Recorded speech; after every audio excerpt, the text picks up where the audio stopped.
All right, here we go. We Sure. wanted to talk about the fact that May is Mental Health Awareness, and we're talking about the pandemic as we begin to emerge, how we're doing, and I kind of want to get the pulse from you on things. Let's talk about as we emerge. Is anxiety one of the big things coming out of this pandemic? Yeah, I think we're seeing anxiety from the previous year where people have experienced anxiety due to, the worry about exposure, worry about family members, etc.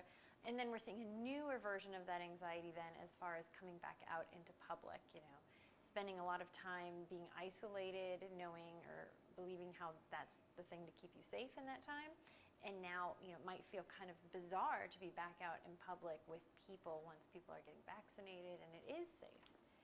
We were talking about the different kinds of anxiety. Even to be around people again feels different. So what would you say to folks to kind of settle them a little bit in this time of transition? Yeah, I would say one is just do a little self-assessment.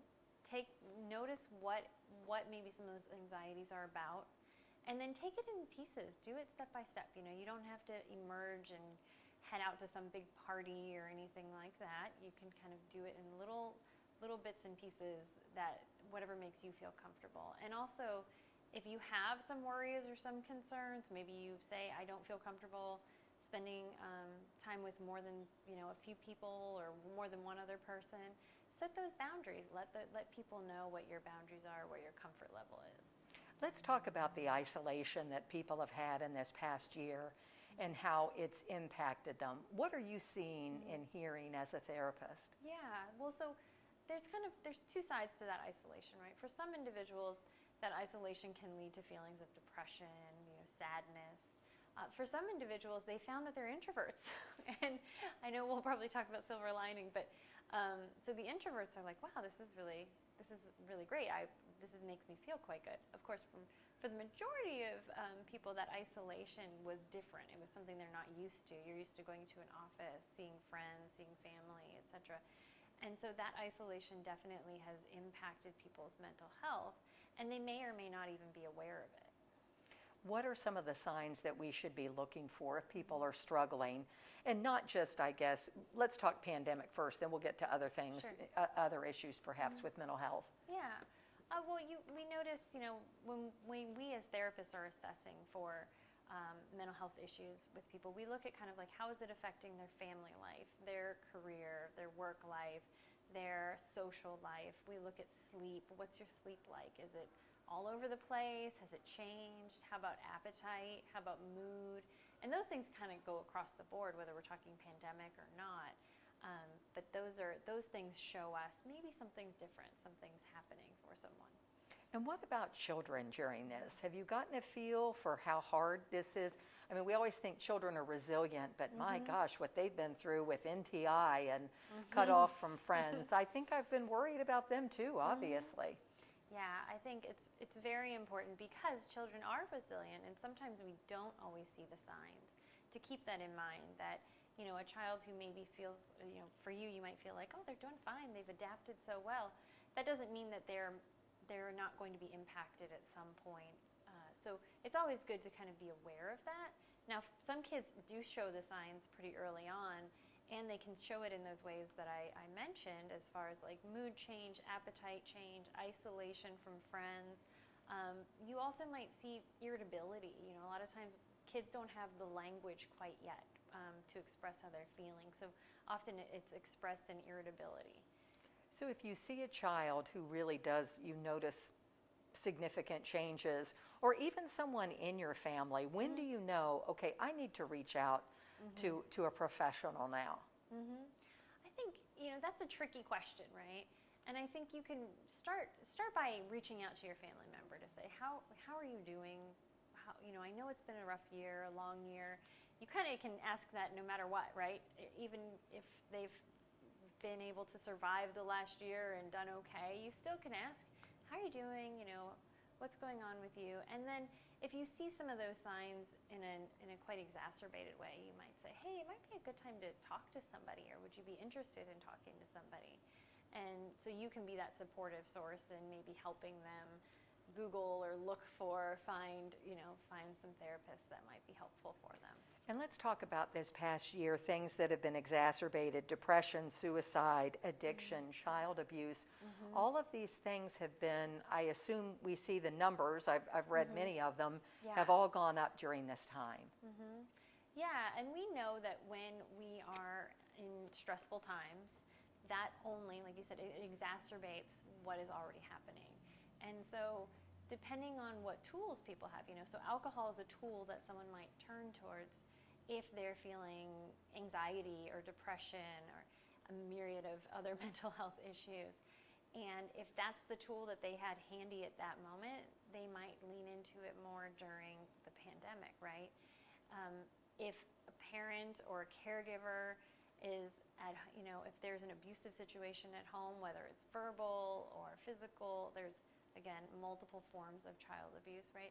Those things become exacerbated during stress. And when we saw a lot of our resources kind of become much smaller in those time periods, kids aren't going to school, we don't have child care, people may be laid off from work, etc. All of that is a lot of pressure being put on people. So yeah, it's expected to see some of those numbers increase over that time.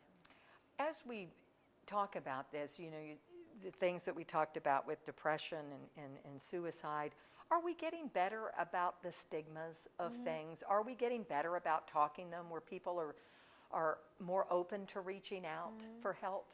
I think the answer would be like yes and no. I think there's always going to be a stigma or maybe a worry that someone might have about reaching out. That's not across the board, of course. That's very individualized. But I've also seen that, I think we see musicians talking about suicide. We see newspapers changing the wording, that they're no longer saying committed suicide. We're now saying died by suicide. Even just those slight changes, those nuances, they show movement in a direction where we're having a conversation now, and we're bringing it to the forefront, and it's not as stigmatized. Suicidal thoughts are something that many people have. It's not that rare, right? And so knowing that, I think, can normalize it and help people see, okay, I'm not alone. There are other options. There are, ways I can get help. And so I think we see it a lot more now than we did, even 10, 15 years ago. I wanted to ask you about the silver linings a little bit coming out of this pandemic, because, with just the trauma that people have had, but there have been some discoveries, and some of those discoveries, I think in our own family, I would say, time with family, the hustle bustle slowed down a whole lot, and you really got to concentrate maybe a little bit more on what's more important. Yeah, I think a lot of people, have rediscovered just that. They've rediscovered what's important to them, because it's so easy to get on autopilot and just get up, go to work, kind of be in that cycle, right? And this really forced all of us to get out of our normal cycle. And so I think that is part of the silver lining, is people really started to adapt. They found new ways of being. They found new ways of being together, right? I think we learned that people actually are pretty darn creative when it comes to solving some of those problems and finding connection or getting needs met in different ways. And I know a lot of people really leaned into hobbies, other interests. I know a handful of people who started their own business, over this time period, because that's something that they weren't able to do when they were working 9 to 5, but in the period of being at home or maybe having job loss, they were like, this is my opportunity. So I think a lot of people did, of course, after the initial shock of everything, right. There were a handful of people who really did find ways of growing in this time period. One thing I thought was interesting too, the fact that it happened going through winter, I thought also made it difficult, because I'm looking as we're talking and the sun is shining outside and you can get outside. That does help. Yes, definitely. Yeah, it's not uncommon for people to have, some version of seasonal affective disorder, and then you add on that extra layer of isolation, maybe grief, loss, And so, yeah, coming into this spring weather and seeing that people are vaccinated, people are able to get outside and be in the sun. You do feel the change in the air. You can feel that. Yeah, you can feel that Absolutely. change, that energy. That also increases your opportunity for exercise. You're getting out, and we know exercise is good for your mental health. It's easier to connect with people, if you want to meet at the park or something. We know connection is good for your mental health. So, yeah, we're getting a nice boost right now. One thing I was also going to ask you about, at the same time this pandemic was playing out, certainly across the country and specifically here in Louisville, many social justice issues with the killing of Breonna Taylor and the protests. And with that also, are traumas for people. And have you seen any kind of fallout from that as well?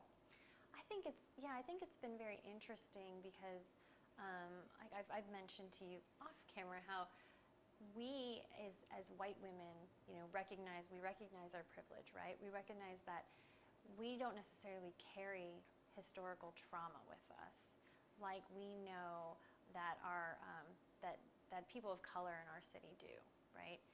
And we've seen, I think, in the last year, it was a really good reminder for people and an opportunity to join and support each other, that people of color have trauma that they carry every single day. And we have this generational trauma. We have current traumas.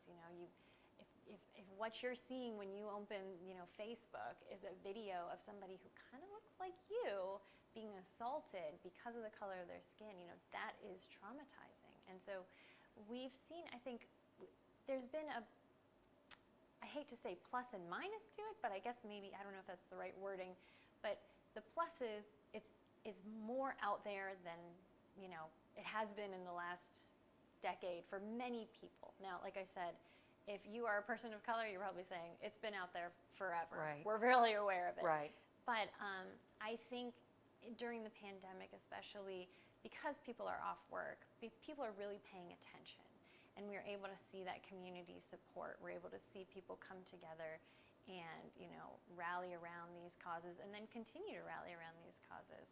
And so we know that I think people in our community know and are much more aware that these traumas really, really affect not just, communities of color, but they impact our entire community. And so I've seen more and more people reaching out, looking for mental health services, finding that support, learning how to be allies. Like all of that stuff, I think, is really powerful, and we're going in the right direction, hopefully. No, but being able to talk about it and being an ally, like you said, is so, so important. Let's talk about telehealth, because that's kind of a game changer as well, correct? Yes, definitely. Yeah, telehealth has been pretty amazing this last year because it's actually really broadened our the amount of people who can come in and receive services. And so we have, we know there are certain communities where if you have to get on a bus to come see a therapist, or if you live really far out, or maybe you live in a really small town and the only therapist is someone you actually know, you're not going to be able to see them. And so telehealth has really broadened that opportunity so that people can see a variety of therapists. They can see specialists, from the comfort of their home, which has been really amazing, I think. And we've seen so many more people too, maybe people who are a little uncomfortable about coming in to see a therapist, try it. And that's pretty, I'm pretty impressed. I think that's pretty cool, because I know it's hard and it might feel awkward, especially in a place like Louisville, where you're sitting in a lobby and, oh, look, here comes my neighbor, right? And that can feel a little uncomfortable. I get it. So telehealth has really, I think, broken down some of those barriers. Allows that privacy if people want that as well. Yeah. Best question, I guess, that we can ask to make sure someone's okay. I always just want to know, am I saying the right things? Because I think we worry about that. If I'm not sure somebody, in my own family or a friend or something like that, a question just to kind of get to the root of things. What would you suggest? I love that question because it's such a tough question, right? Right. It's so simple but so easy. I think you can check in with people as far as, hey, how are you really doing, right? The really is the let's get real part. And of course they might still, oh, I'm fine, don't worry about it, right? The other side of that, I think, is what's important is learning to be a really good listener, right? And being a good listener means you listen and you're not actually throwing in your opinions. You're not, well, yes, but, none of that. You're just listening and hearing what people are saying. And you might even follow it up with, so what I hear you saying is, and then reflecting Just to what kind you of heard. recap. Exactly. And then people feel heard and they'll open up more and more to you because they recognize you're not there to judge them, you're there to support them. And then once you hear that, if something is said that you go red flag, then you follow up with them? Certainly, yes. You can definitely, follow up with them. I would encourage you to follow up with them if you At think that there's moment, some red flags. let's You talk can. about that? Yeah, or? you can follow up and say, can we talk more about that? It might not be the time, might not be the place, and that's okay. But you can also say, hey, if I'm not the person you want to talk to about this, can I give you a list or can I help you find some people who are? Please right? promise me you'll talk to someone. Yes, exactly. And I think that, there are some really great trainings in Louisville that around those. So if you're hearing something that might feel really concerning and you're worried about like suicidality, then, there's QPR trainings, there's mental health first aid trainings. Those are for the general public so that they can learn those skills of how do we talk to each other about mental health? How do we support each other? The QPR premise is question, persuade, refer. So the person does not have to be an expert. You just have to ask questions, learn the right questions, persuade them to get help, and then have those referrals so that they can get some help. Anything else you would like to add? Oh, goodness. That's a great question. Anything we there didn't touch are so on? many things I would love to add. I think when I'm asked that question, I often go back to just remember the power of community. Remember that asking your neighbor, talking to your neighbor, just saying, hey, how's it going? Checking in on friends. If you yourself are experiencing something, use your community. Use them as a support. I think we have so many amazing resources here in Louisville, and you can reach out to any of them, and they will help connect you to the right one. Thank you. Thank you.